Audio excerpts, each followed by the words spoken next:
A seguir, teremos a palestra de Raíssa Encinas. Raíssa é espírita desde a infância e iniciou o estudo do magnetismo há 6 anos. Atualmente, dirige em parceria com Edson Fernandes o grupo de estudos de magnetismo no Templo Espírita Irmão João Massarelli, em São Caetano. A apresentação abordará o caso tratado na Sociedade de Estudos Espíritas Jardim da Luz, em 2016, sobre aderência de trompas e o tratamento para possibilitar a gravidez. Com vocês, Raíssa Encinas.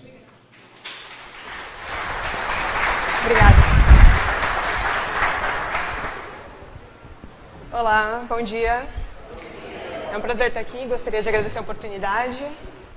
E vamos lá.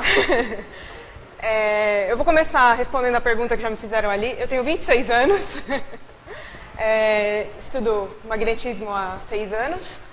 E eu vou trazer um único caso, que é um pouco longo, infelizmente, que a gente tratou no Jardim de Luz. Mas antes eu queria falar um pouquinho de mim, um pouquinho de onde eu vim, digamos assim.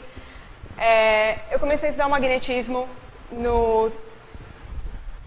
naquele que não está ali, vamos lá, no grupo de estudos espíritas Lírio Branco. Eles têm uma tarefa em São Bernardo do Campo, às terças-feiras, trabalham principalmente com TDM, e eles têm um curso lá de magnetismo, que foi esse que eu fiz, e conheci muita gente lá.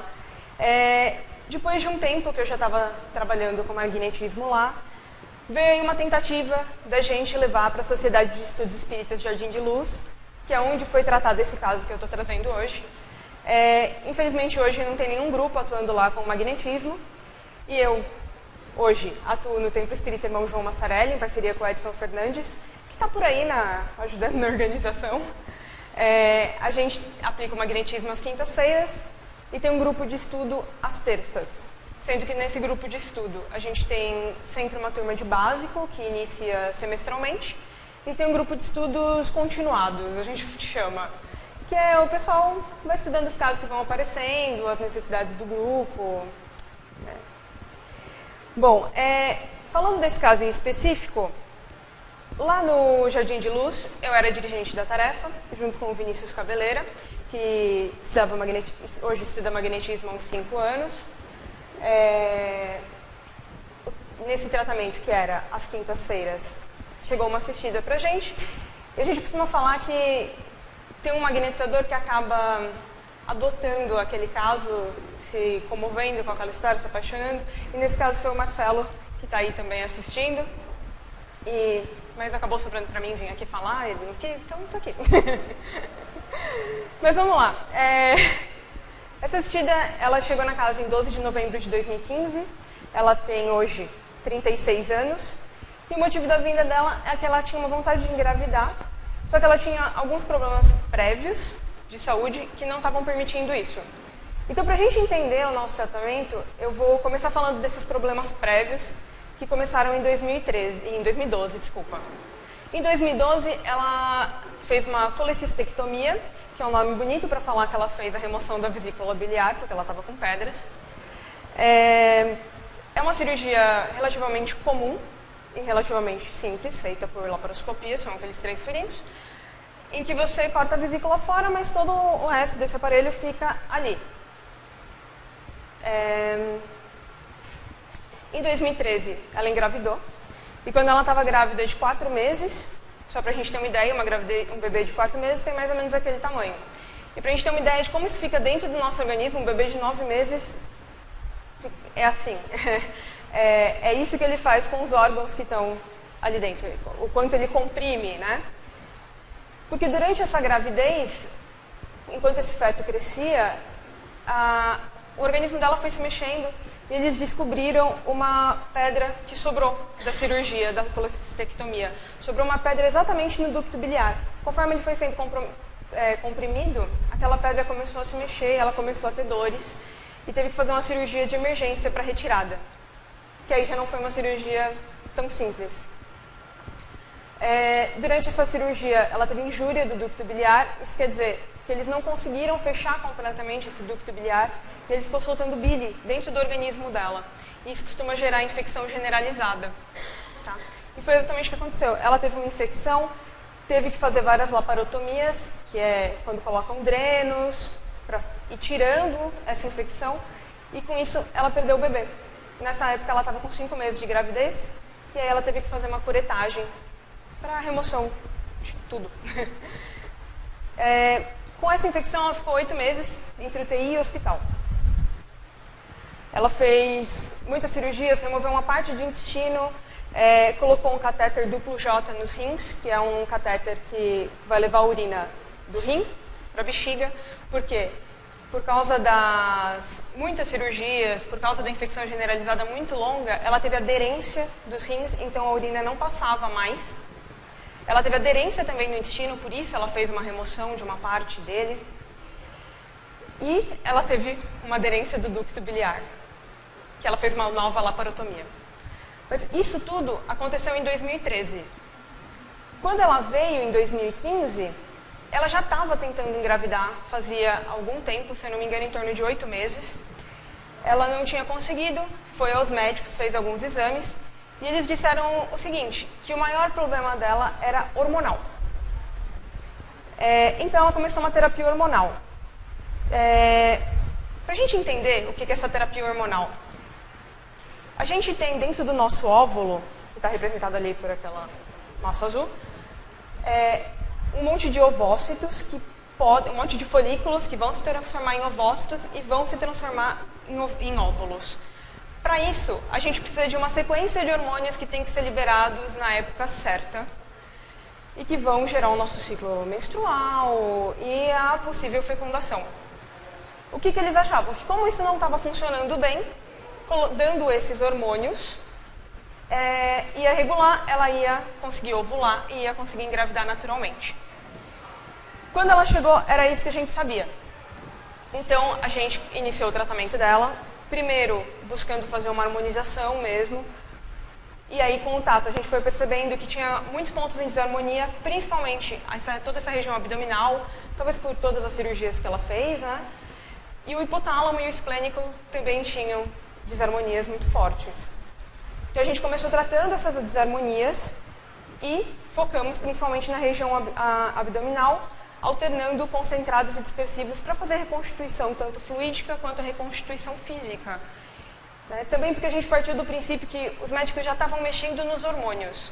A gente não quis colocar o nosso dedinho também. A gente fez 2 aplicações, assim, buscando harmonizá-la. E acho que o interessante nesse caso é que ela voltava sempre no médico, semanalmente. Ela fazia repetições de exames e a gente conseguiu acompanhar muito bem essa parte clínica, que às vezes a gente não consegue, né? Às vezes o assistido, ele vai repetir esse exame dali 1 ano, 6 meses, e a gente acaba meio se perdendo. Mas, então, em 26 de novembro de 2015, ela fez um ultrassom e chegaram à conclusão de que os hormônios eles não estavam funcionando exatamente da maneira que eles pretendiam. Porque eles não estavam maturando o ovócito e transformando ele num óvulo, mas eles estavam fazendo esse ovócito crescer tanto que ele estava virando um cisto. Como resultado, ela estava com alguns cistos no ovário. E aí, em 2 de dezembro de 2015, depois de uma junta médica, os médicos decidiram parar essa terapia hormonal e pediram para ela voltar em janeiro para fazer exames. E a gente continuou trabalhando. Então a gente entrou na segunda etapa de tratamento. Fizemos 3 aplicações nessa etapa, continuamos buscando essa harmonização dela, a gente percebeu redução dos focos de desarmonia, eles passaram a se localizar mais na região dos ovários, do hipotálamo e esplênico a desarmonia diminuiu, mas continuava ali, então a gente continuou trabalhando. E aí a gente entrou com um sopro quente, exatamente sobre o ovário. O magnetizador então se concentrava uma energia com a intenção de que maturasse aqueles ovócitos, mas que não deixasse eles se transformar em cistos, mas sim que eles eclodissem em óvulos. Então, depois de 3 aplicações, ela retornou ao médico em janeiro. Ela mudou de médico na época, foi buscar um especialista, e esse especialista descobriu que ela tinha uma aderência de trompas. Então, como resultado de todas aquelas laparotomias, e, além da aderência de ducto biliar, de intestino, de rins, ela tinha uma aderência de trompas. E aí o que... Aderência, a gente fala aderência, aderência, aderência. O que é aderência? É a geração de um tecido, como se fosse uma cicatriz mesmo, um tecido cicatricial rígido que vai se instalar em cima do órgão, em cima do tecido. No caso das trompas, ele fica assim. E aí ela até conseguiria produzir o óvulo, se os hormônios dela estivessem funcionando bem, mas o óvulo não conseguiria ir do ovário ao útero, porque a passagem estaria fechada por uma cicatriz. E aí, com essa descoberta, ele falou o seguinte, que essa aderência ela pode ser removida cirurgicamente, é uma cirurgia relativamente simples, mas que no caso dela, ele não achava bom, porque ela já tinha um quadro de infecção naquela região, preferiu não. E aí ele falou, olha, para você engravidar, só com inseminação artificial. Ela, na época, ficou muito chateada e decidiu que ela não ia atrás de inseminação por enquanto. E aí a gente foi dando sequência ao tratamento na casa. E uma coisa muito legal que chegou com o último ultrassom que ela fez é que ela tinha um ovócito em perfeita formação. Então, não tinha mais cistos naquele ovário, mas tinha assim, um ovócito pronto para se tornar um óvulo que a gente poderia estar tentando carregar até o útero para que fosse fecundado. E aí, só para a gente ter uma ideia, por que é tão problemática a aderência de trompas? Porque o óvulo ele não só caminha pela trompa, mas ele é fecundado na trompa. Então, não só ele tem que seguir por ela, mas o espermatozoide tem que subir por ela. E aí, com essa intenção de tratamento, a gente fez 5 aplicações nessa terceira etapa. A gente continua harmonizando a assistida, tratando pequenos pontos de desarmonia, mas ela já estava bem mais equilibrada. A gente continuou com o sopro quente na região do ovário, com a intenção de terminar de maturar aquele ovócito em específico e que ele eclodisse nesse óvulo. E aí a gente aplicava o sopro quente no ovário e seguia com o sopro quente até a região do útero, buscando carregar aquele óvulo por toda a trompa. Acho que o pensamento é meio, a gente tentava imantar aquele óvulo para que o nosso magnetismo carregasse ele até o útero.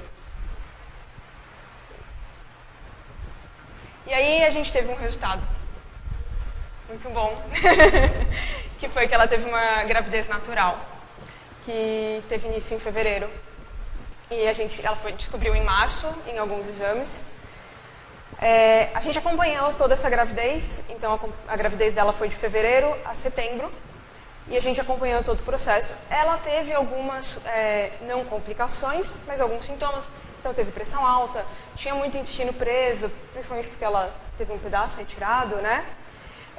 Ela começou a ter dilatação antes do esperado, quando ela estava com 7 meses. Então os médicos entraram com corticoide para que o pulmão da criança se desenvolvesse um pouco mais rápido. E o bebezinho nasceu no dia 7 de setembro. Ela estava com 8 meses de gravidez. Ela ficou um tempinho de UTI por ter nascido prematura, mas ela está muito bem, fez 1 aninho agora. Foi, assim, pra gente foi uma experiência fantástica. E foi muito importante essa técnica do sopro quente com o movimento. E eu acho que foi muito importante também o que veio depois, porque hoje essa assistida ela voltou a ser nossa assistida no João Massarelli atualmente, porque essa terapia hormonal teve alguns resultados, que eram resultados que a gente não sabia que teriam, eu não sei se os médicos sabiam, talvez, acho que se a gente soubesse, a gente teria tomado alguns cuidados durante a magnetização, porque o hormônio em excesso dentro do nosso organismo, ele pode produzir uma transformação celular e uma reprodução celular inadequada. E foi exatamente isso que aconteceu com ela. E aí, como efeito colateral, foi descoberto um câncer de mama e dos gânglios linfáticos, um câncer de 16 centímetros, que foi diagnosticado bem tarde, na verdade, porque como ela tinha acabado de ter o bebê, ficou naquela, não, é empedramento do leite, não, é um sintoma pós. Então, demorou bastante para ser descoberto. Quando chegaram os exames, era isso, 16 centímetros, e já tinha uma metástase para o pulmão, um nódulo de 1,5 centímetro.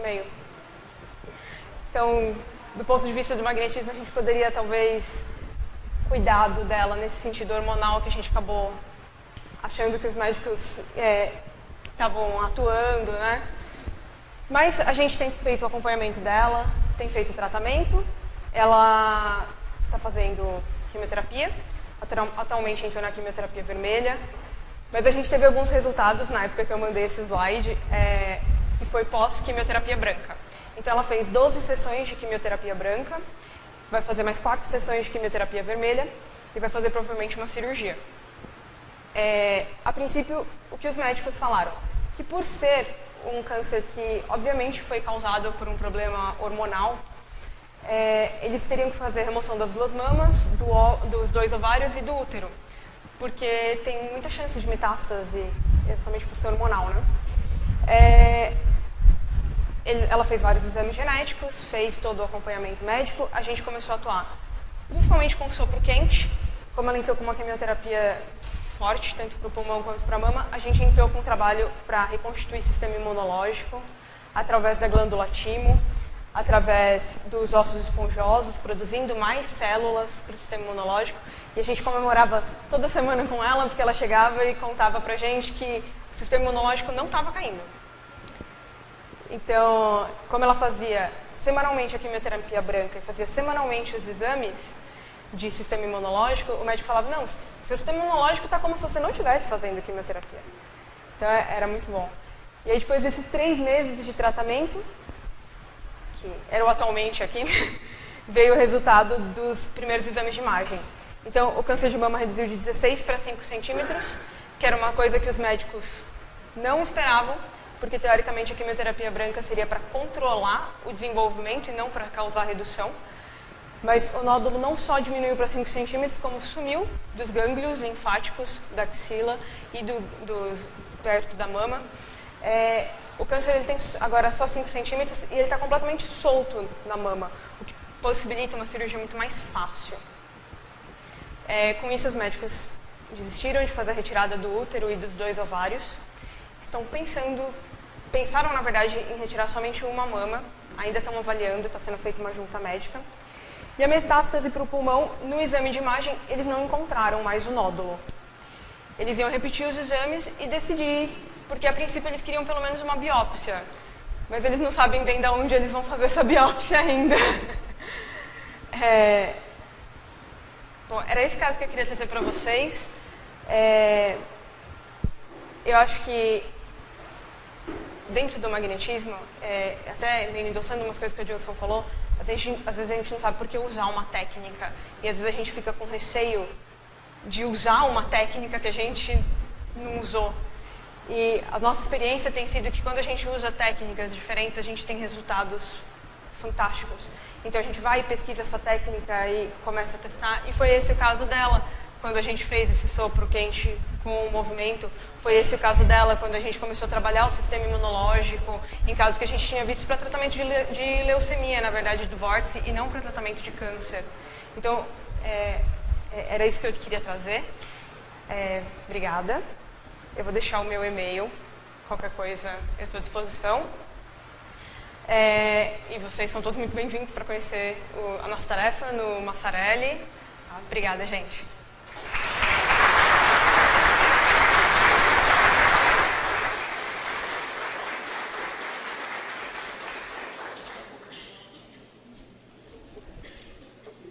Bom, muito obrigado pela tua participação.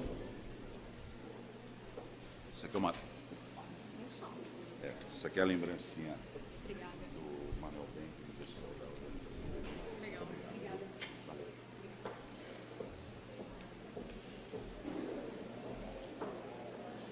Bom, recadinhos, principalmente para os internautas, né? Informamos que teremos um intervalo e voltaremos às 14h10. E eu vou pedir a todos, por gentileza, que ao saírem do salão, saiam com bastante calma, porque eu vou falar uma coisa para vocês. A comida está tão boa, mas tão boa lá em cima, que o pessoal não quer descer daquele salão lá de jeito nenhum. Então, nós vamos ter um intervalo agora de 30 minutos para